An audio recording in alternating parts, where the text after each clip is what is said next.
अध्याय 17 सांसारिक इच्छाएं। तुलसी साहब उपदेश देते हैं, दिल का हुजरा साफ कर जाना के आने के लिए, ध्यान गैरों का उठा उसके बिठाने के लिए। दिल तो हमारा दुनिया के पदार्थों और शक्लों के लिए भटकता है, मिलना हम मालिक से चाहते हैं। ये दोनों बातें कैसे हो सकती हैं? मन तो एक ही है, उसे चाहे दुनिया के प्यार में लगा लें, चाहे मालिक की भक्ति में।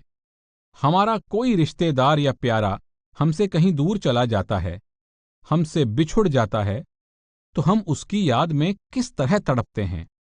सारी रात जागकर आंसू बहाते रहते हैं। क्या हमने कभी मालिक के बिछोड़े में एक रात भी जागकर काटी है? हमारी आंखों में उस मालिक की याद में एक आंसू भी आया है? हम अपने बच्चे को बाहर खेलने के लिए आया के साथ भेज देते हैं। आया तरह तरह से उसका मन बहलाने की कोशिश करती है। कभी उसे मीठी मीठी बातें सुनाती है, कभी मिठाई देती है, कभी खिलौनों से दिल बहलाती है। लेकिन फिर भी अगर बच्चा माता पिता के लिए रोना शुरू कर देता है और आया के किसी भी खिलौने से उसका मन नहीं बहलता, तो फिर माता पिता भी उसकी तड़प बर्दाश्त नहीं कर सकते। फौरन जाकर बच्चे को छाती से लगा लेते हैं। इसी प्रकार जब तक हम उस मालिक की रचना के साथ ही मोह या प्यार किए बैठे हैं, अपने मन को इसी में उलझाए बैठे हैं, तो हम इस रचना का ही हिस्सा बने रहते हैं।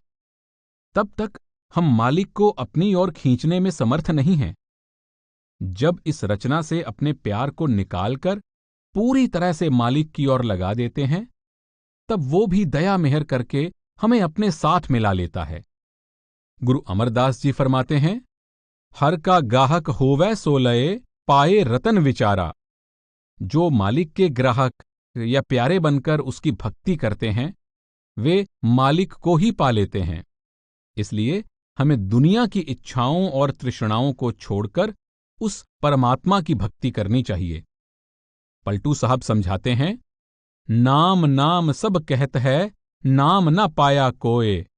नाम न पाया कोय, नाम की गति है न्यारी। वही सकस को मिलै, जिन्होंने आशा मारी। नाम रूपी दौलत या धन को पाना इतना आसान नहीं जितना लोग समझते हैं। इसे वही शख्स प्राप्त कर सकता है जो अपने अंदर से कामनाओं और तृष्णाओं को निकाल देता है। तुलसी साहब का कथन है, एक दिल लाखों तमन्ना, उस पे और ज्यादा हविस। फिर ठिकाना है कहां उसके टिकाने के लिए। हमारा मन तो एक है और हजारों लाखों इच्छाएं हम दिन रात करते रहते हैं। पिछली इच्छाएं और तृष्णाएं पूरी नहीं होती हैं कि मन और नई इच्छाएं पैदा करना शुरू कर देता है। जो इच्छाएं हमारी मर्जी के अनुसार पूरी नहीं होती, वे हमारे लिए दुख का कारण बन जाती हैं। जब हमारे मन की ये हालत है, तो परमात्मा हमारे अंदर कैसे बस सकता है? गुरु नानक साहब फरमाते हैं, देंदा दे लेंदे थक पाहे, जुगा जुगंतर खाही खाहे। परमात्मा देते देते कभी नहीं थकता। हम दुनिया के जीव लेते लेते थक जाते हैं। मन जो जो इच्छाएं करता है, उनको पूरी करने के लिए परमात्मा हमें फिर जन्म दे देता है। हम और इच्छाएं और तृष्णाएं पैदा करते हैं, मालिक फिर जन्म दे देता है और उस जामे में जन्म देता है जिसमें जाकर उन इच्छाओं को अच्छी तरह पूरा किया जा सके। जिस समय हम सब इच्छाओं से तंग आकर परमात्मा से परमात्मा को मांगते हैं, तो फिर परमात्मा दया मेहर करके हमें अपने साथ मिला लेता है। महात्मा समझाते हैं, आसां पर्वत जिड्डियां, मौत तनावा हेठ। हमारी इच्छाएं और तृष्णाएं तो शायद हिमालय पर्वत से भी बड़ी हैं। अगर परमात्मा हमें हजारों साल की भी उम्र दे दे, तो भी शायद हम उनको पूरा ना कर सकें। लेकिन मौत हमारे सिर पर खड़ी है। पता नहीं जिंदगी के चंद और साल मिलने वाले हैं या नहीं, और मौत किस वक्त आ जाए। स्वामी जी महाराज फरमाते हैं, जीव सब लोभ में भूले, काल से कोई नहीं बचना। तृष्णा अग्नि जग जारा, पड़ा सब जीव को तपना। नहीं कोई राह बचने की, जले सब नरक की अगिना। जलेंगे आग में निस्दिन, बहुरी भोगें जन्म मरना। भटकते वे फिरें खानी, नहीं कुछ ठीक उन लगना। कहूं क्या दुख वह भोगें, कहन में आ नहीं सकिना। हम सब दुनिया के जीव लोभ और लालच में फंसे हुए हैं और अपनी मौत को भी भूले बैठे हैं।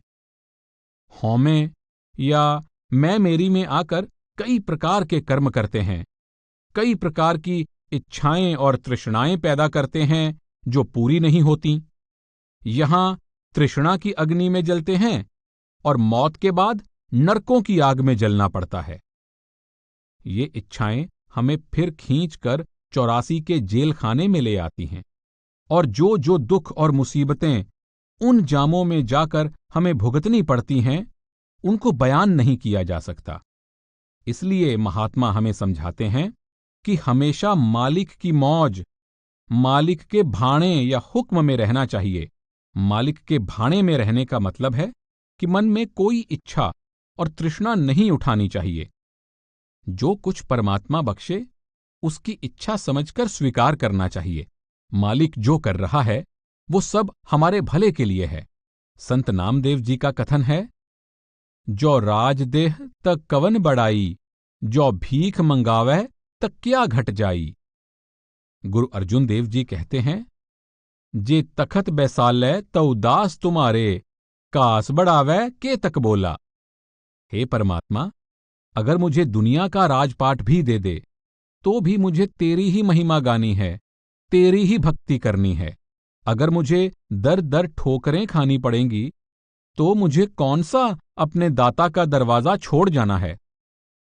जिस प्रकार एक समुद्री जहाज के कौवे का जहाज के अलावा और कोई ठिकाना नहीं होता, इसी प्रकार हमारी आत्मा का भी परमात्मा के सिवाय और कोई ठिकाना नहीं है। ये बात ध्यानपूर्वक विचार करने की है कि ये इच्छाएं और तृष्णाएं कौन पैदा करता है। ये सब हमारा मन पैदा करता है। और हम पूरी किससे करवाना चाहते हैं? परमात्मा से। हम मन को कभी समझाने की कोशिश नहीं करते कि तू मालिक की मर्जी के अनुसार अपने आप को ढालने की कोशिश कर, उसके हुक्म और उसकी मौज में रह। उल्टा दिन रात परमात्मा को समझाने की कोशिश करते हैं कि तू हमारे मन की मर्जी के अनुसार चलने की कोशिश कर। भक्ति हम परमात्मा की कर रहे हैं या मन की? स्वामी जी महाराज भी यही समझाते हैं, गुरु की मौज रहो तुम धार, गुरु की रजा संभालो यार। गुरु जो करें सो हित कर जान, गुरु जो कहें सो चित धर मान। गुरु अमरदास जी फरमाते हैं, हर साचे पावै सा पूजा होवै, पाणा मन वसाई। गुरमुखों को ही मालिक की भक्ति और पूजा का सही ढंग मालूम है, क्योंकि वे भाणे में रहकर मालिक की भक्ति करते हैं। आप फिर फरमाते हैं, पाणे ते सब सुख पावै संतो, अंते नाम सखाई। भाणे में ही सुख और शांति है और अंत में मालिक हमारी सहायता करता है। हजरत ईसा भी यही कहते हैं, मैं अपनी इच्छा नहीं बल्कि अपने भेजने वाले की इच्छा पूरी करना चाहता हूं। एक अन्य स्थान पर कहते हैं, पुत्र अपने आप कुछ नहीं कर सकता, वह केवल वही करता है जो परम पिता को करते देखता है।